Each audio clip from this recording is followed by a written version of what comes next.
कैसे हैं आप सब लोग। आशा करता हूँ आप सभी ठीक होंगे। आप लोगों ने चैनल को अच्छा रेस्पॉन्स दिया और फिर दोबारा से अपने टॉपिक पे आते हैं। कोशिका की चर्चा चल रही थी, कोशिका के खोज की बात हो गई थी, कोशिका का इतिहास हो गया था अपने पास में, और कोशिका को दो भागों में बांटा था, प्रोकैरियोटिक और यूकैरियोटिक। अगर आप लोगों ने वीडियो नहीं देखी तो मैं डिस्क्रिप्शन में लिंक डाल दूंगा, तो वहां से आप लोग देख सकते हो। शुरुआत करते हैं वापस से आवरण से। कैप्सूल कहते हैं इंग्लिश के अंदर इसे, और इसका हम कोशिका भित्ति पढ़ते हैं। पहला आवरण है कोशिका भित्ति की खोज थी, रॉबर्ट हुक ने की थी अपने पास में। और रॉबर्ट हुक जो थे अपने पास में, उन्होंने कोशिका कैसी खोजी थी? मृत खोजी थी। कैसी खोजी थी? मृत खोजी थी।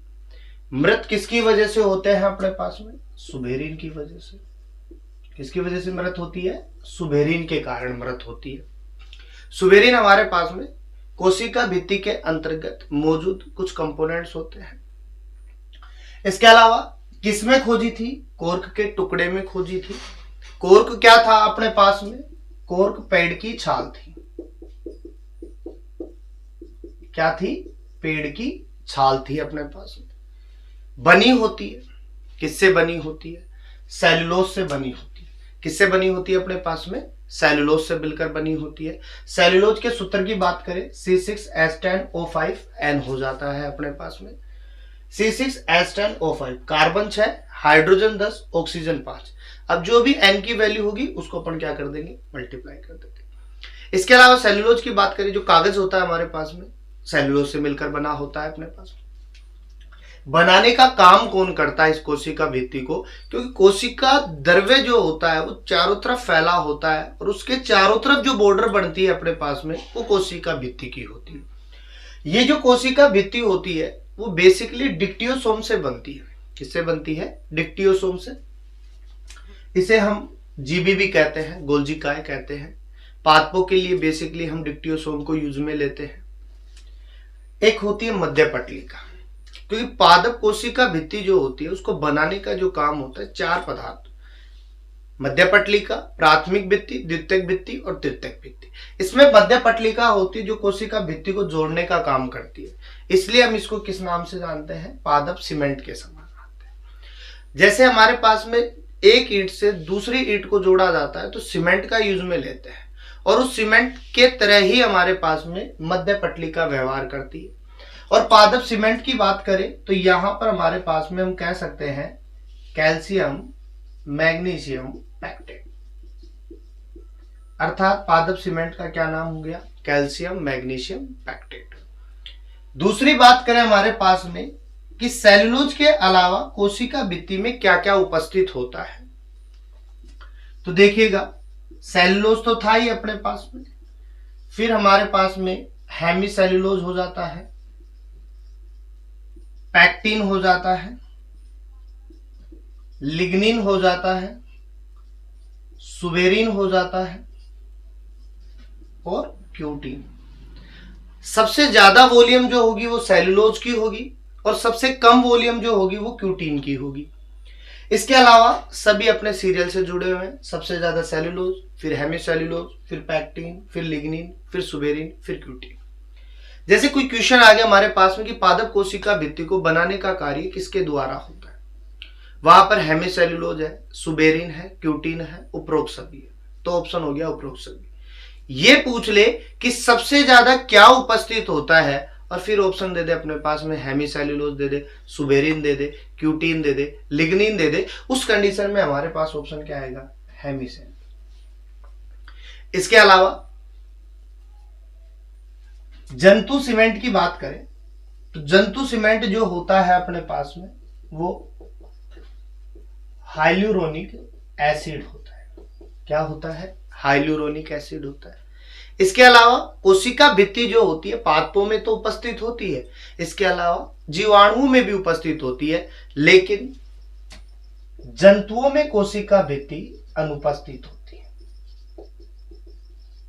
जंतुओं में सेल वॉल अनुपस्थित होती है।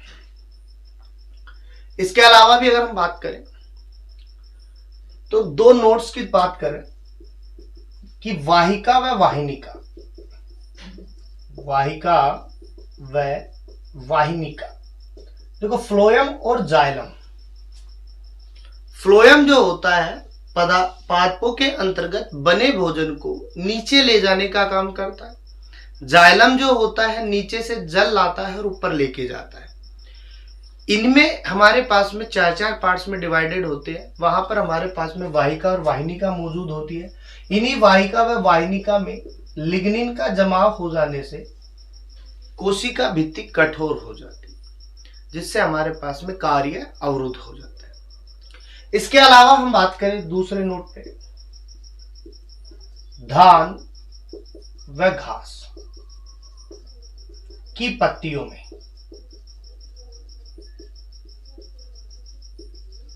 सिलिका पाई जाती है। धान की बात करें, गेहूं हो गया, बाजरा हो गया, अपने पास में मक्का हो गया, जौ हो गए, इनकी जो पत्तियां होती है वो कठोर होती है और धारीदार होती है।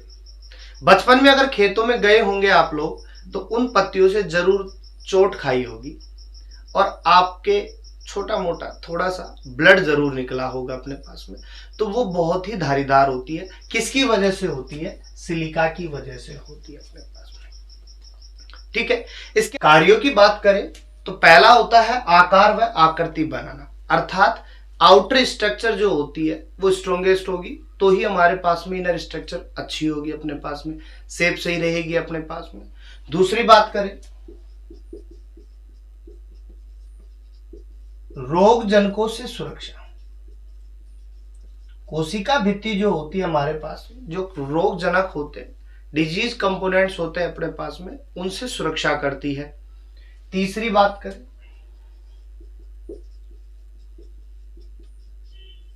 पदार्थों के आवागमन में, कुछ पदार्थों को अंदर जाने देती है, कुछ को बाहर आने देती है। ठीक है, इस प्रकार हमारे पास में पदार्थों के आवागमन का भी क्या करती है? कार्य करती है। एक छोटा सा स्क्रीनशॉट लीजिए इसका और स्टोर कीजिए मेमोरी के अंदर। कोशिका भित्ति के बाद में कोशिका झिल्ली की बात करते हैं। कोशिका झिल्ली जीवित व चयनात्मक होती है। वहां हमने मृत की बात की थी, यहां जीवित की बात कर रहे हैं। चयनात्मक होती है, चयन करके मटेरियल अंदर भेजती है। जिसे जाना है उसे ही जाने देगी, जिसे नहीं जाना उसे नहीं जाने देगी, रोक लेगी वहीं पर अपने पास में। अर्थात ऐसा नहीं कोई आया वही चला जाएगा अपने पास, हर एक मटेरियल को पहचान कर ही अंदर भेजती है। इसीलिए इसका नाम क्या डाला गया है? चयनात्मक झिल्ली भी कहते हैं। इसके अन्य नामों की बात करते हैं अपने पास में। कुछ वैज्ञानिकों के द्वारा हमारे पास में अलग अलग वैज्ञानिक थे जिन्होंने कोशिका झिल्ली को नामों से बताया था। कोशिका झिल्ली जो थी अपने पास में वो कोल नेगली ने दी थी। किसने दी थी? कोल नेगली ने दी थी, सी नेगली भी बोलते हैं। इसके अलावा प्लाज्मा लेमा की बात करें तो इसके लिए हम प्लोव यूज में लेते हैं या प्लोवर भी कहते हैं, या तो प्लोव कह सकते हो या प्लोवर कह सकते हो। इकाई झिल्ली जो थी वो किसने दी थी? रॉबर्टसन ने दी थी। इन्होंने एक मॉडल भी दिया था, इकाई झिल्ली मॉडल दिया था इन्होंने। तो ये कोशिका झिल्ली के कुछ नाम थे जिनको अलग अलग नामों से बोलते हैं, cell membrane, plasma membrane, unit membrane, और इन वैज्ञानिकों के द्वारा दिया गया था। कोशिका झिल्ली बनी किससे होती है? लिपिड प्लस प्रोटीन से मिलकर, अर्थात एक शब्दों में कहें तो लिपोप्रोटीन से मिलकर कोशिका झिल्ली का निर्माण होता है। इसके अलावा ये जो प्रोटीन की प्रेजेंस है और लिपिड की जो प्रेजेंस है वो सभी के लिए अलग अलग होती है, किसी के लिए इक्वल नहीं होती है अपने पास। अगर हम जंतुओं में लिपिड की बात करें, अगर हम पादपों में लिपिड की बात करें, अगर हम सूक्ष्म जीवों में लिपिड की बात करें तो सभी जगह लिपिड अलग होता है अपने पास।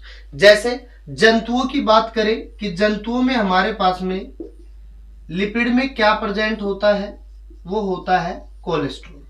क्या प्रेजेंट होगा? कोलेस्ट्रॉल। पादपों में बात करें तो पादपों में होता है फाइटोस्टेरॉल।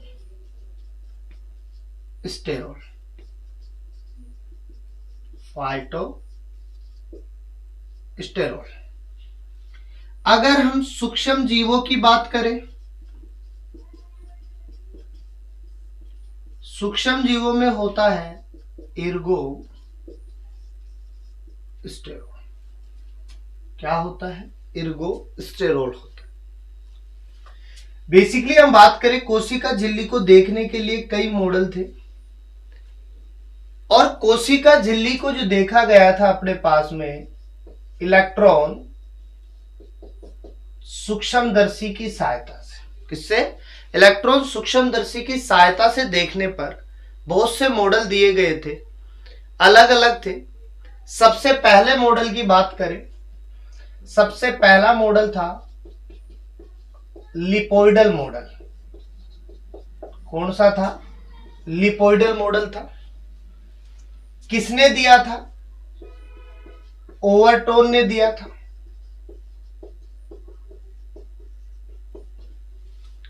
क्या बताया था? तो ओवरटोन ने कहा कि कोशिका झिल्ली जो होती है वो लिपिड से मिलकर बनी होती है, और ये जो मॉडल था ज्यादा नहीं चला था, इसलिए इसको अमान्य कर दिया गया। क्या कर दिया गया? अमान्य कर दिया। उसके बाद में दूसरा जो मॉडल था वो था हमारे पास में सैंडविच मॉडल। कैसा था? Sandwich model. मुंह में पानी आया होगा सभी के। या त्रिस्तरीय मॉडल। पानी आया होगा सभी के, आया होगा पानी। किसने दिया था? डैनियल व डेविसन ने। क्या बताया था? कि दो प्रोटीन की परत होंगी और एक द्विस्तरीय लिपिड की परत होती है। हम सैंडविच क्यों कह रहे हैं? दो ब्रेड, बीच में मसाला। किसका? अब आलू डालो, आप पनीर डालो, कुछ भी डालो, लेकिन बनानी सैंडविच ही है हमें। और जब भी आप सैंडविच खाओगे तो आपको याद आएगा कि सैंडविच मॉडल में दो जो ब्रेड है वो तो प्रोटीन है, मसाला जो है वो हमारा लिपिड का है। ठीक है। इसके अलावा तीसरा मॉडल आया इकाई झिल्ली मॉडल, यूनिट मेम्ब्रेन मॉडल। किसने दिया? रॉबर्टसन ने। क्या बताया? वही चीज, दो प्रोटीन की परत और एक लिपिड की। इसी में सैंडविच मॉडल के बेस पर ही दिया। और सैंडविच मॉडल की बात करें तो देखो 20 और 20, 40 angstrom, then lipid 35 angstrom, total कितना हुआ? 75 एंगस्ट्रॉम। इन्होंने कहा 75 से 110 एंगस्ट्रॉम जो होता है कोशिका झिल्ली की मोटाई होती है। ये मिक्सर में था अपने पास में, लेकिन ये भी ज्यादा नहीं चल पाया था, कुछ कमियां थी अपने पास में। वो क्या थी कि ये जो लिपिड की जो परत है ये द्विस्तरीय थी, और ये जो लिपिड का पुच्छ भाग और शीर्ष भाग ये गेम कर रहे थे।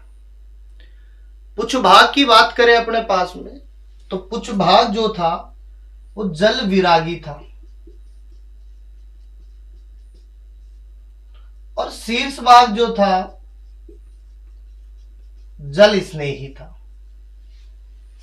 एक तो जल को प्यार करता था और एक जल से दूर भागता था।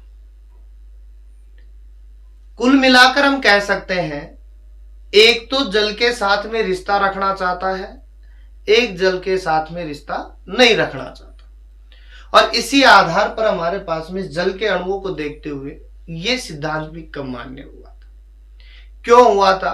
क्योंकि इनकी जो वैल्यू थी अपने पास में 75 एंगस्ट्रॉम से 110 एंगस्ट्रॉम, ये कुछ के लिए अप्लाई होती थी, कुछ के लिए नहीं होती थी। कुछ अपवाद आ गए थे इनके।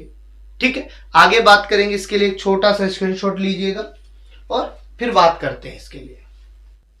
कोशिका झिल्ली के 3 सिद्धांतों के बाद में चौथे सिद्धांत की बात करते हैं, तरल मोजेक मॉडल। सबसे सर्वमान्य मत था कोशिका झिल्ली के लिए, 2 वैज्ञानिकों ने मिलकर के दिया था बेटा, सिंगर व निकोलसन ने। कब दिया था? 1972 में दिया था। कब दिया था? 1972 में दिया था अपने पास में। दूसरी बात करें, इस तरल मोजेक मॉडल को गुलाब जामुन मॉडल भी कहते हैं। क्या कहते हैं? गुलाब जामुन मॉडल भी कहते हैं। क्यों कहते हैं? 2 परत होती है, इसके बीच में हमारे पास में प्रोटीन्स बिखरी होती है। ये जो प्रोटीन्स होती है इस प्रकार बिखरी होती है, जिस प्रकार एक तस्तरी के अंतर्गत बहुत सारे गुलाब जामुन बिखरे होते हैं, वैसे ही हमारे पास में प्रोटीन्स बिखरी होती है। ये जो प्रोटीन्स होती है अपने पास में कुछ इस प्रकार से डिवाइडेड होती है, बाह्य प्रोटीन के रूप में 30%, आंतरिक प्रोटीन के रूप में 70%। इसके अलावा बीच में हमारे पास में लिपिड की परतें पाई जाती है, द्विस्तरीय होती है अपने पास में, और इन दोनों स्तरों के बीच में एक टनल पाया जाता है, आवागमन रास्ता पाया जाता है, आने जाने के लिए मार्ग प्रोवाइड करवाता है। और ये जो टनल प्रोटीन होता है ये चयन करके अंदर भेजता है। जो गलतियां हमारे पास में सैंडविच मॉडल में हुई थी, जल विरागी और जल स्नेही की, उन गलतियों को सिंगर व निकोलसन ने सुधारा था, इसलिए उन्होंने एक टनल बढ़ा दी अपने पास में। इसके अलावा ऊपर की ओर हमारे पास में ग्लाइकोप्रोटीन व ग्लाइकोलिपिड से निर्मित शाखाएं पाई जाती है, अर्थात प्रोटीन व लिपिड जो होते हैं वो ग्लाइकोसाइडेशन की प्रक्रिया में भाग लेते हैं, और हमारे पास में कार्बोहाइड्रेट जो होता है उसका हम क्या करते हैं? ग्लाइकोसाइडेशन करते हैं, जिससे हमारे पास में कार्बोहाइड्रेट जो होता है वो हमारे पास में अगर प्रोटीन से जुड़े तो ग्लाइकोप्रोटीन, और ओलिगोसैकेराइड अगर लिपिड से जुड़े तो हमारे पास में ग्लाइकोलिपिड बनता है। इसके अलावा इसके रासायनिक संगठन की बात करें, केमिकल कंपोजिशन की बात करें कोशिका झिल्ली के लिए जो तरल मोजेक मॉडल से, तो इन्होंने प्रोटीन 58%, लिपिड 40% और अदर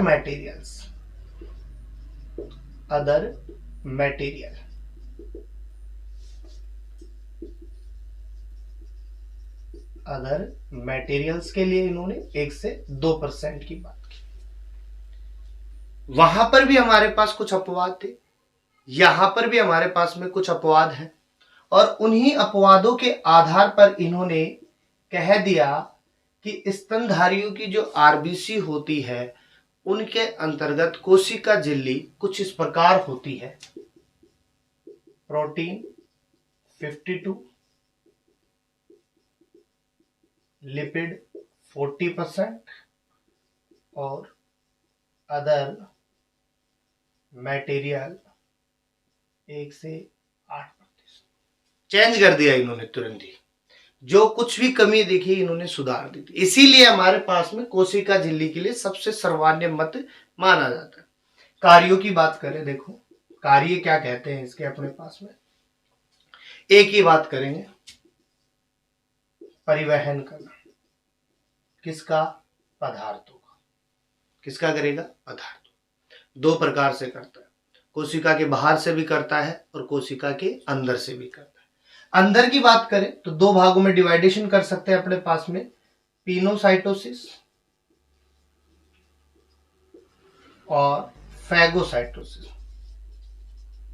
पिनोसाइटोसिस जो होता है तरल पदार्थों का करता है, और फैगोसाइटोसिस जो होता है ठोस पदार्थों का परिवहन करता है। ठीक है, इसी के साथ में कोशिका झिल्ली कंप्लीट होती है अपने पास में। छोटा सा स्क्रीनशॉट लीजिए, इसका स्टोर कीजिए मेमोरी के अंदर।